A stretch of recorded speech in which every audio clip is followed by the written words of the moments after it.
नमस्कार मैत्रिणींनो, प्रेमाच्या रसोई चॅनलवर तुमचं स्वागत आहे। चला तर मग आपण आज बटाट्याचे पापड बनवूया। बघा तुम्हाला साहित्य सांगते। मी 1 किलो बटाटे घेतल्या, 10-15 मिरच्या हिरव्या घेतल्या, चवीपुरतं मीठ आणि 1 वाटी मी शाबूचे तांदूळ घेतले। तर आपण आता शाबूचे तांदूळ भाजून घेऊ।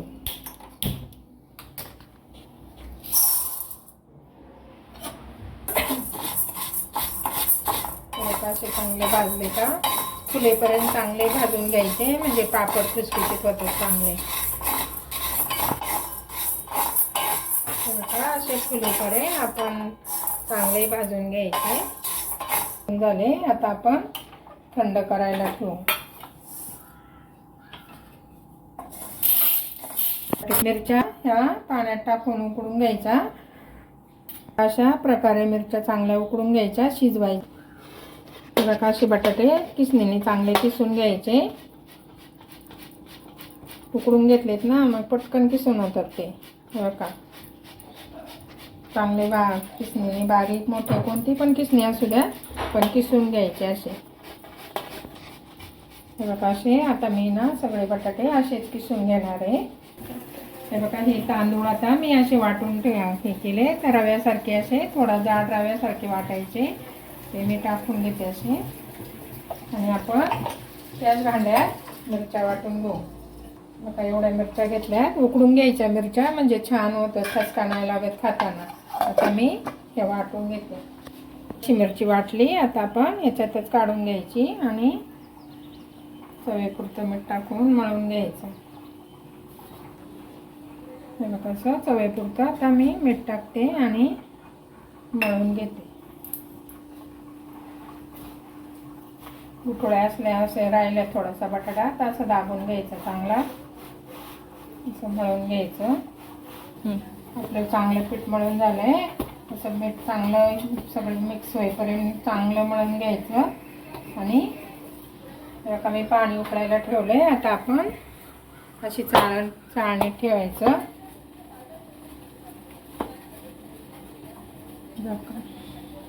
बघा पाणी उकळले चांगलं, आता याला आपण 10 मिनिटं चांगलं वाफवून घेऊ, म्हणजे एकदम खुसखुशीत पापड होतात। 10 मिनिटं आपण मध्यम गॅसवर त्याला चांगली वाफ काढून घ्यायची, आणि मग आपण पापड करू। बघा आपलं चांगलं हे वाफवून झालंय, आता आपण असं काढून मळून घ्यायचं।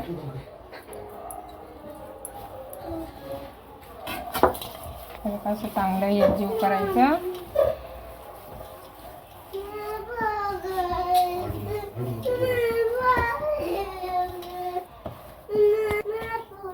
अशा नुसते बटाटे उकडून शाबूचे तांदूळ भाजून तसे पण येतात, पण असे थोडंसं वाफवून घेतलं ना, मग खूप खुसखुशीत मोठा पापड होतो चांगला। असं मस्त तोंडात टाकताच विरघळतो, असे पापड होतात याचे। आपण आता याचे गोळे करून घेऊया।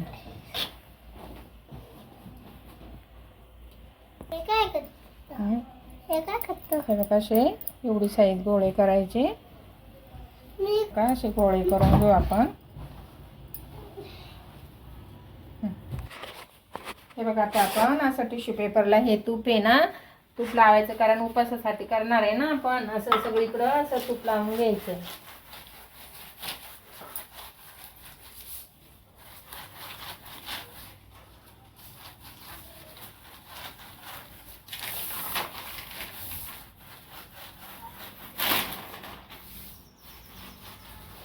जास्त पण नाही लावायचं, वास येईन एवढं नाही लावायचं, थोडंसं लावायचं। आणि हे कागद आहे ना आपले, हे करायचे, मी खलबत्त्याने करणार आहे ना, त्याच्यामुळं त्याला पण असे लावून घ्यायचं चांगलं। तुम्हाला सगळे प्रकार दाखवते मी। आपले गोळे तयार झाले आहेत, आता मी दाखवते तुम्हाला। हे बघा आता खाली तूप लावले ना आपण, त्याच्यावर असा तूप लावलेला कागद ठेवायचा, आणि हे बघा असं तांब्याने असं करायचं।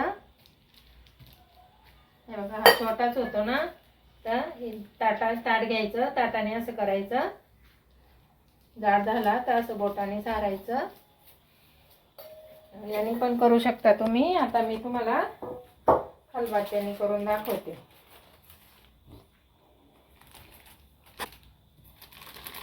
आता हे काढून घ्यायचं, परत अशी गोळी ठेवायची.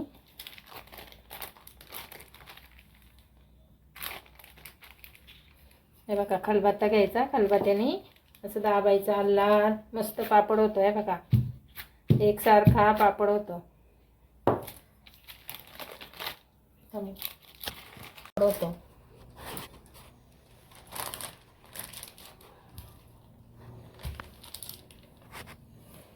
खायला पण मस्त, तळायला पण मस्त.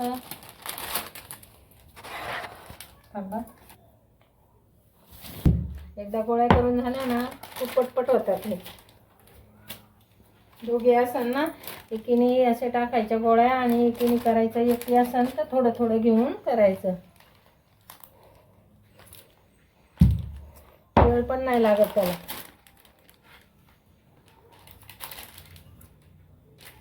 आता अशा मी सगळ्या गोळ्या करून घेते. तो जाड असला ना कडेने दाबता पण येतं.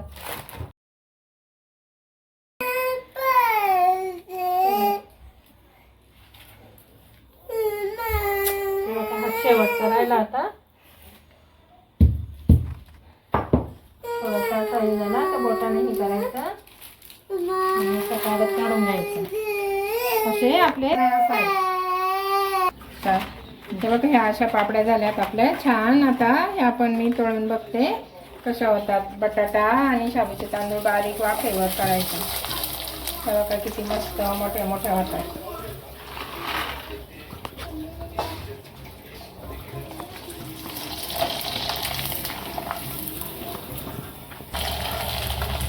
आम्ही ना ह्या खलबत्त्याने दाबल्या. तुम्ही पुरी यंत्र, खलबत्ता नसेल तर पुरी यंत्र, परत ताटाने, तांब्याने, कशाने पण दाबता येतात. मस्त पातळ होतात.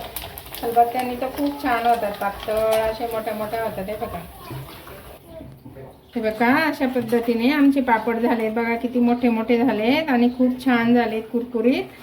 हे बघा, हे बघा किती छान झालाय पापड. हे बघा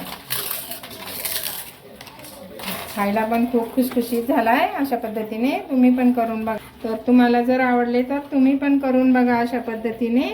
आणि आवडल्यास लाईक करा, शेअर करा, सबस्क्राईब करा. व्हिडिओ पूर्ण बघत जा. Bye bye.